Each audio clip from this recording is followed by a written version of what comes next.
তাইলে হাঁটায় চলায় কথায় সর্বাবস্থায় গুনাহ হইতে পারে। এই জন্য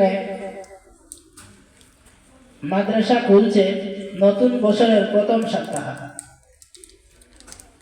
আজকে প্রথম মানে বৃহস্পতিবার এটা বলা হয়েছে না আরো বইছে এটা।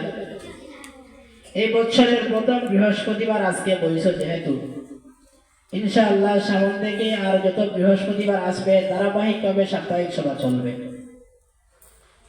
সাপ্তাহিক সভা চলতে গিয়ে তোমাদেরকে হুজুররা কিছু নসিহত করবেন, তোমাদের ভবিষ্যৎ জিন্দেগি কেমনে চালাইতে হবে, লেখাপড়ার মান কেমনে উন্নয়ন করতে হবে, নিজের জিন্দেগি কেমনে গঠন করতে হবে, একটু একটু করে সামান্য সামান্য করে যেই কথাটুকু হুজুররা বলবেন এগুলা মনের ভিতরে যদি রাখো, তাহলে যখন বড় হইলে আস্তে আস্তে কথাগুলো স্মরণ হবে।